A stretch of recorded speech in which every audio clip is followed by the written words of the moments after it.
आप देख रहे हैं डीडी नेशनल, नए भारत का नया दूरदर्शन।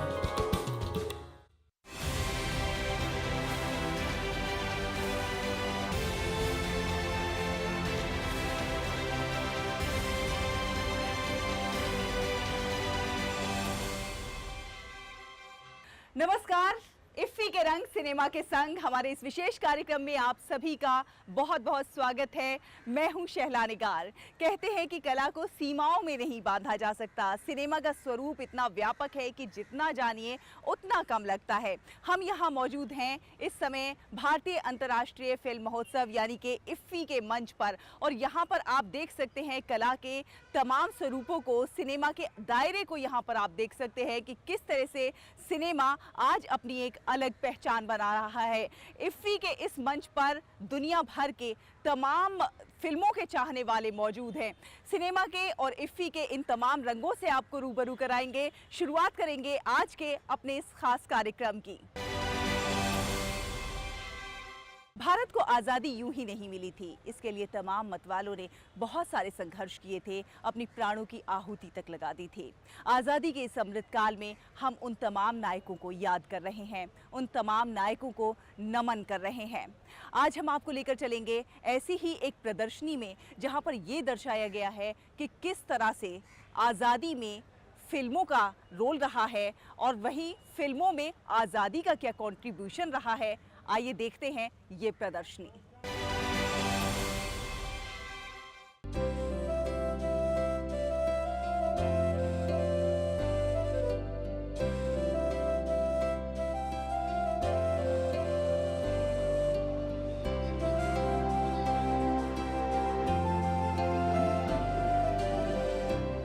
स्वतंत्रता सेनानियों की आवाज सुनना भला कौन नहीं चाहेगा। हर कोई उनको जानना चाहता है, समझना चाहता है, फील करना चाहता है। और इस प्रदर्शनी में आपको स्वतंत्रता सेनानियों की आवाज सुनाई देगी।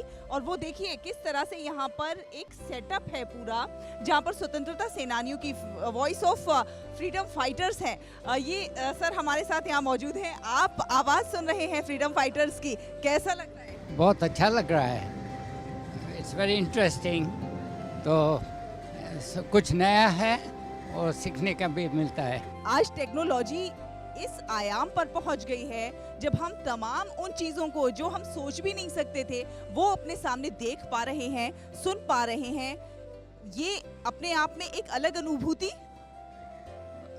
पहले तो ऐसा कुछ सुना नहीं है, तो ये फर्स्ट टाइम सुनते हैं, तो इट्स एन अमेजिंग अचीवमेंट। तो बहुत अच्छा लगता है।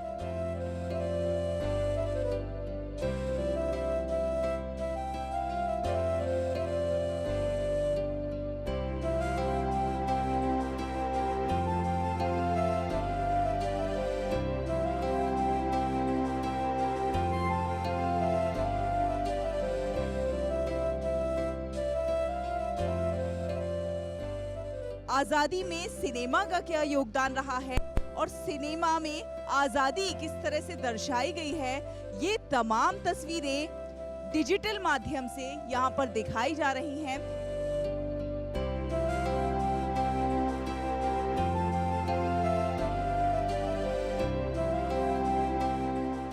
देश आजादी का अमृत महोत्सव मना रहा है और ऐसे में इफ्फी भला इससे अछूता कैसे रह सकता है। यहाँ पर एक प्रदर्शनी लगी है जो कि सीबीसी और एमआईबी के कंट्रीब्यूशन से लगाई गई है। ये इस प्रदर्शनी में आप देख सकते हैं किस तरह आजादी के मतवालों के बीच में आप अपने आप को खड़ा हुआ पा सकते हैं।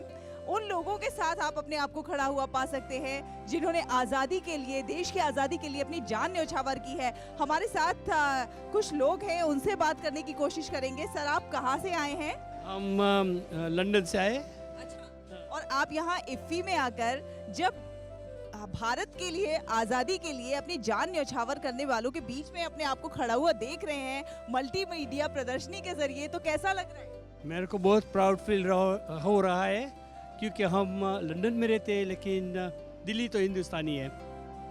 हिंदुस्तानी क्योंकि हमारा ओरिजिन भी इंडियन है और बहुत प्राउड है हम इंडियन ओरिजिन का।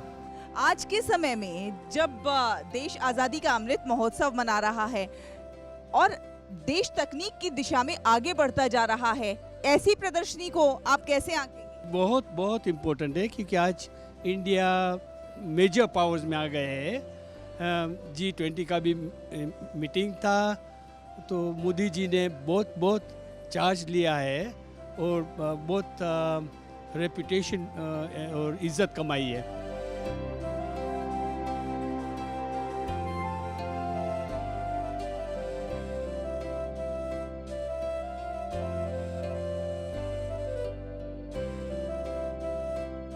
आपने 360 कैमरा, अपनी एक डिजिटल जिस तरह से वीडियो बनवाई है, ये तकनीक भी जिस तरह हम जाते हुए दिखाई दे रहे हैं, कैसे आपको लग रहा है? अच्छा लग रहा है सब कुछ देख करके। मेरे को वीडियो बना करके भी अच्छा लगा। सब कुछ अच्छा है यहाँ पे। तो आज़ादी के उस दौर को यहाँ डिजिटल तरीके से दर्शाने की कोशिश की गई है। जो भी लोग यहाँ आ रहे हैं वो देखकर रोमांचित भी हैं, उत्साहित भी हैं और उस इतिहास को जानकर बहुत ज़्यादा खुश हैं। जलियांवाला बाग स्मारक में अब हम पहुँच गए हैं। ये कुआं है और कुएं के भीतर किस तरह से डिजिटल तरीके से उस नरसंहार को, उस त्रासदी को दर्शाया गया है, उस पूरी कहानी को किस खूबसूरती से यहाँ दर्शाया गया है, ये आधुनिकता का और तकनीक का एक बेहतरीन उदाहरण प्रस्तुत कर रहा है।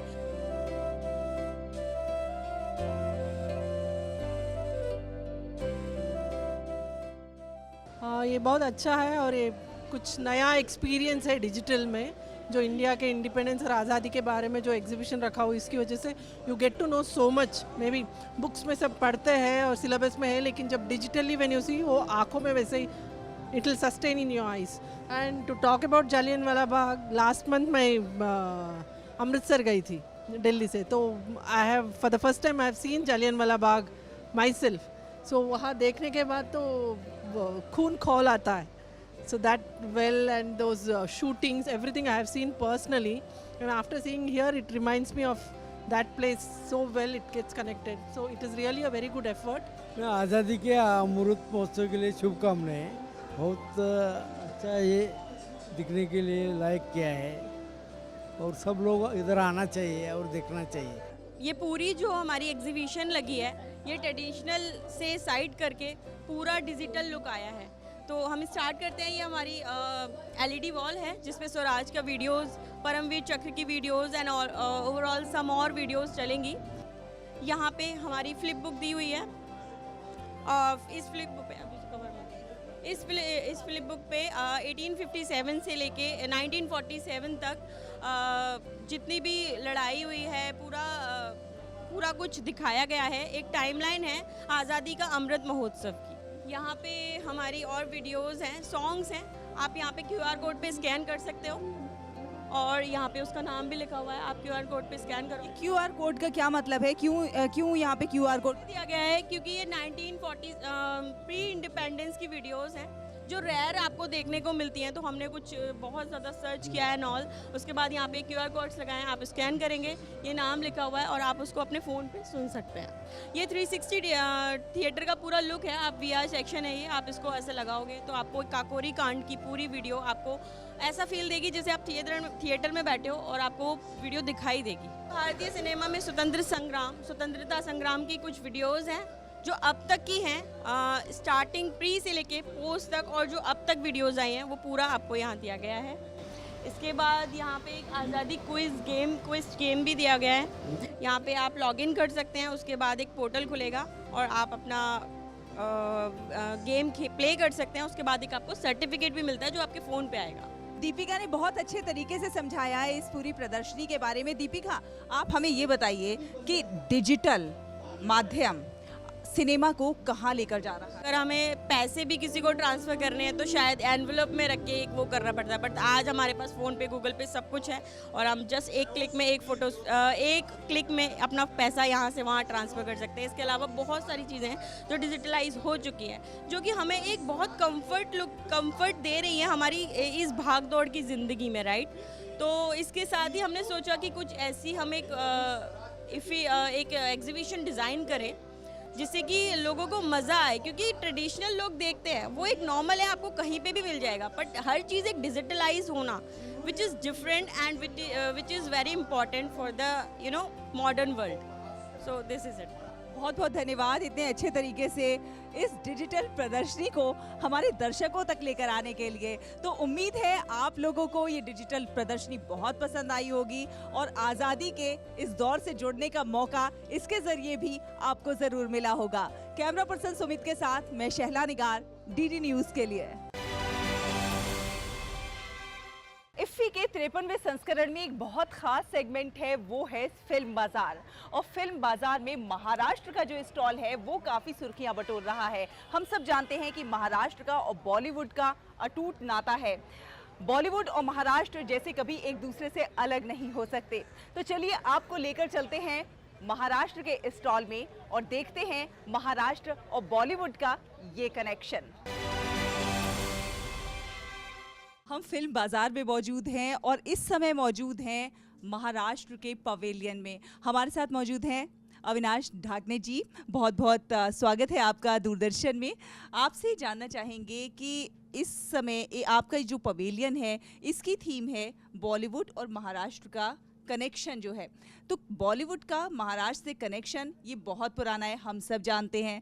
आप इसकी कुछ विशेषता बताइए। ऐसे कि फिल्म की शुरुआत ही महाराष्ट्र में हुई है। दादा साहब फाल्के जी ने जब शुरुआत की मोशन पिक्चर्स की, और हिंदी फिल्म इंडस्ट्री जो है वो मुंबई में है बेसिकली। और सालों से 1977 में एक्चुअली मुंबई में चित्रनगरी की स्थापना हुई और वहाँ पे फिल्म शूटिंग के लिए जो भी सुविधाएं ज़रूरी है वो सब दी जाती है। और महाराष्ट्र में और भी ऐसे बहुत सारे स्पॉट्स है जहाँ पे शूटिंग किया जाता है। तो मेरे हिसाब से बॉलीवुड तो है ही, but Maharashtra as such as a destination also, कि बाहर के लोगों को आके शूटिंग करने के लिए बहुत अच्छा मौका है। और महाराष्ट्र में फिल्म के लिए, शूटिंग के लिए जो सुविधाएं देना जरूरी होता है, परमिशंस की आवश्यकता होती है, वो सब सिंगल विंडो के तहत अभी दी जा रही है। अगर हम डेस्टिनेशंस की बात करें तो कौन कौन से ऐसे डेस्टिनेशंस हैं महाराष्ट्र में जहां पर जाकर फिल्म के जो निर्माता हैं वो शूटिंग करना पसंद करेंगे? महाराष्ट्र में देखो 720 किलोमीटर का वहाँ पे सी शोर है, जहाँ पे बहुत अच्छे बीचेस है। अराउंड 36 बीचेस जो है वो बहुत बढ़िया है। महाराष्ट्र में फोर्ट्स है, अराउंड 550 फोर्ट्स है। महाराष्ट्र में आपको ताड़ोबा जैसे जंगल है जहाँ पे आपको शेर मिलते हैं, बहुत सारे शेर मिलते हैं। और अजंता एलोरा है, बहुत सारी चीज़ें ऐसी है। Mumbai itself is a big filming destination. तो महाराष्ट्र में हर चीज़ आपको अवेलेबल है except for the snow clad mountains और डेजर्ट, वो छोड़ के महाराष्ट्र में सब कुछ अवेलेबल है। हम बात करते हैं फिल्म निर्माण की, तो फिल्म निर्माण में क्या क्या ऐसी चीज़ें हैं जो महाराष्ट्र में इजीली अवेलेबल हो जाती हैं या फिर हमें बाहर जाना पड़ता है उनके लिए? ऐसे कि जो पर्टिकुलरली हिंदी फिल्म इंडस्ट्री है उसके जो एक्टर्स एक्ट्रेसेस है, प्रोडक्शन हाउसेस है, majority of them are in Mumbai, they are based out of Mumbai. और फिल्म सिटी जो है दादा साहब फाल्के चित्रनगरी जिसको बोला जाता है, गोरेगांव ईस्ट में जो स्थापित है, 521 एकड़ में फैला हुआ है। बहुत ही सेरीन वहाँ पे जो वातावरण है। तो वहाँ पे स्टूडियोज़ भी है, 15 करीबन स्टूडियो है, उसमें AC नॉन AC भी स्टूडियो है, अराउंड 70 लोकेशंस है।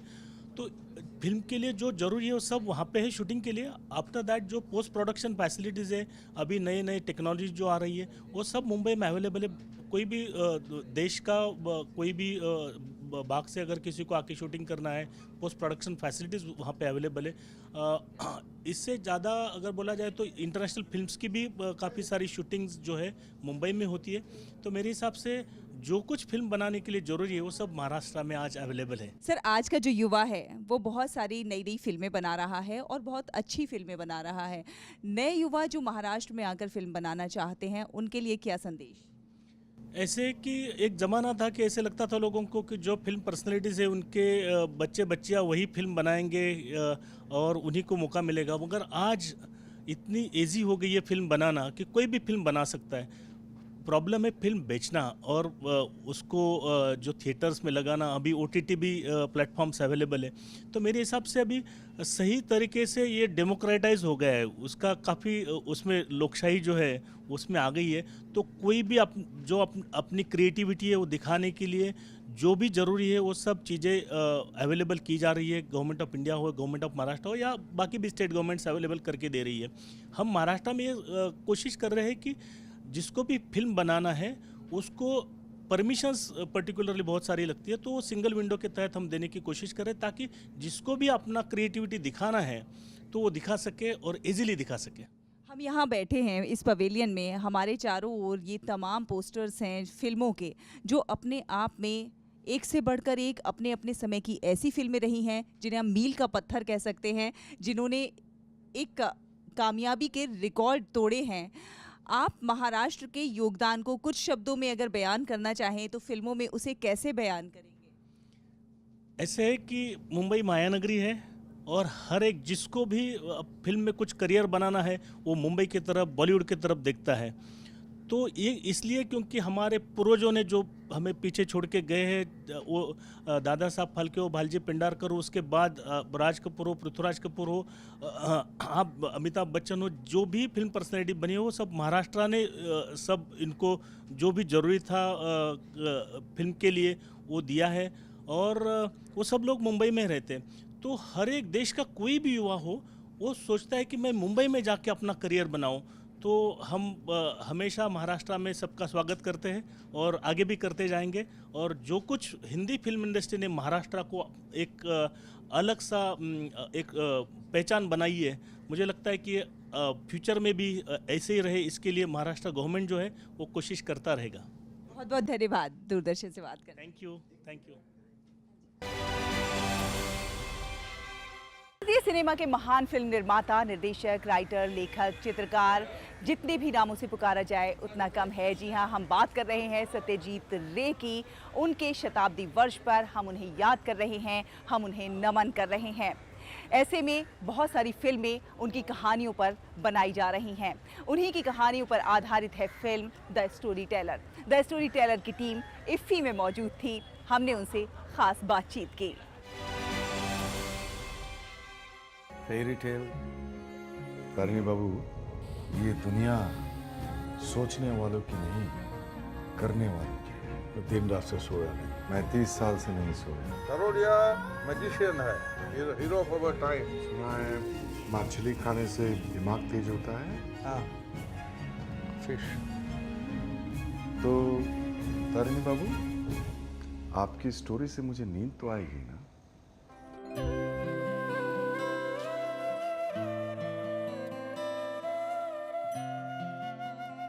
भारतीय का कहीं ना कहीं कहानी से एक अलग तरह का जुड़ाव रहता है, नाता रहता है। बचपन से कहानियां सुनते सुनते बड़े होते हैं और ऐसे में आज हम बात कर रहे हैं फिल्म द स्टोरी टेलर की, जो बहुत सुर्खियां बटोर रही है। सुशांता जी हमारे साथ हैं, आइए उनसे जानने की कोशिश करते हैं। सत्यजीत रे एक महान कलाकार, फिल्मकार, चित्रकार और क्या क्या ना कहें, इतने महान शख्सियत, उनकी कहानी पर फिल्म बनाना कितना चुनौतीपूर्ण रहा? असल में चुनौती हमारे लिए बहुत अच्छे डायरेक्टर जो है हमारे आनंद नारायण महादेवन, उन्होंने तो आधे चुनौती ले लिया है उनके सर पे। और हम लोग को एक्साइटमेंट इसलिए हुआ था कि ये सत्यजीत रे की स्टोरी है और आप लोग जानते हैं कि वो कितने बड़े लेजेंड है हमारे इंडियन सिनेमा में। और आनंद नारायण महादेवन जब ये स्टोरी हमारे पास लेके आए तो हमने सोचा कि ये स्टोरी तो हमें बनाना ही है। तो हम बहुत ही खुश हैं ये फिल्म बना के, और इफ़ी में इतना बड़ा हमें प्रेस्टीज मिला है, इतना ऑनर दिया है इफ़ी ने, तो इसके बारे में और क्या बोलूँ। अगर आपसे जानना चाहूँ तो कैसे आपको ये आइडिया आया कि हमें इस पर फिल्म बनानी चाहिए? प्लेजरिज्म एक ऐसा इशू है जो हम सब, मैं भी राइटर रह चुकी हूँ, तो हम सब जानते हैं कि plagiarism is one of the most difficult malaises in the society. So हम और Satyajit Ray of course, so we wanted to do this film and that's how the journey began. हमारे साथ आदिल हुसैन साहब हैं। आपका एक डायलॉग है इस फिल्म में, मेरे पास सब कुछ है लेकिन नींद नहीं है, नींद को छोड़कर। ये क्या दर्शाता है? ये उसने सचमुच कहा था या फिर झूठ कहा था, ये आपको फिर फिल्म देख के पता चलेगा कि सचमुच उसके बाद नींद नहीं है, उसका प्लान है कि इस तरीके से अगर बोलें तो जो जिनको उन्होंने हायर किया है सुलाने के लिए वो कन्विंस हो जाए, ऐसा भी हो सकता है, मुझे नहीं मालूम, आपको फिल्म देखना पड़ेगा। अब हम जब सत्यजीत रे के शताब्दी वर्ष को सेलिब्रेट कर रहे हैं, ऐसे में ये कितना चुनौतीपूर्ण है उन पर उस तरह की फिल्म बनाकर, उनकी कहानियों पर उसके साथ इंसाफ करते हुए फिल्म बनाना। ये आनंद जी उनका जवाब शायद बेहतरीन दे पाएगा, और मैं एक बस छोटा सा कला मतलब एक कंपोनेंट हूँ इस फिल्म में, जैसे हर एक एक्टर्स होते हैं, स्टोरी इज़ द स्टार। और मेरे ख्याल से चैलेंज तो बहुत हुआ होगा, क्योंकि उनको सम्मान करते हुए उनके जो स्टाइल है, उनका जो राइटिंग का डेप्थ है, गहराई है, उसको सम्मान करते हुए उनका जो लिटरेचर का क्वालिटी है राइटिंग में, उसको फिल्म में बरकरार रखना और उसके बाद इंटरेस्टिंग बनाना एक अलग मीडियम के ज़रिए, क्योंकि ये है एक शॉर्ट स्टोरी, उसके बाद इसको कन्वर्ट करना जो फिल्म मीडियम है वो बहुत बड़ी चुनौती। और बंगाल और गुजरात को अगेंस्ट ईच अदर उन्होंने पिट किया है ना, कि यहाँ तो क्रिएटिविटी होता है और वहाँ सिर्फ पैसा कमाते हैं लोग, तो वो भी एक इंटरेस्टिंग सा पिच है। हाँ तनिष्ठा, आपसे जानना चाहूँगी कि ये आज के समय में कहानियाँ कितनी महत्वपूर्ण रह गई हैं, क्योंकि लोगों के पास समय बहुत कम रहता जा रहा है, ऐसे में कहानियों का महत्व कहाँ तक है? कहानियाँ सुनाने का जो सिलसिला है, ये 5000 10,000 साल पहले भी होता था, अब भी हो रहा है। कभी कभी प्लेटफॉर्म्स चेंज हो जाती है कि आपके बड़े थिएटर से छोटे थिएटर में चली गई, या छोटे से आइनॉक्स में चली गई, या वहाँ से OTT प्लेटफॉर्म्स में आ गया, हाँ किताब से किंडल में आ गया, लेकिन कहानियाँ जो है हमेशा चलती रहेगी। ये जो फिल्म है इसकी कहानी बेसिकली क्या कहती है? सत्यजीत राय का एक शॉर्ट स्टोरी के ऊपर ये निर्धारित है, and it has been adapted from there. So Anand sir and Kirit Khurana जिन्होंने स्क्रिप्ट लिखा है, उन्होंने खूब मतलब सुंदर तरीके से ये पूरा अडेप्ट किया है into like a Hindi script, and they made sure कि they keep the essence of Satyajit Ray which is fantastic. And तो यही बोलना चाहूँगी that it's a film to do with what life is, constant change and plagiarism basically. सोचने वालों की नहीं, करने वालों की। तो दिन रात से सोया नहीं, मैं 30 साल से नहीं सोया। करोड़िया मैजिशियन है, हीरो ऑफ अवर टाइम। सुना है मछली खाने से दिमाग तेज होता है। हाँ। फिश। तो तारिणी बाबू, आपकी स्टोरी से मुझे नींद तो आएगी ना?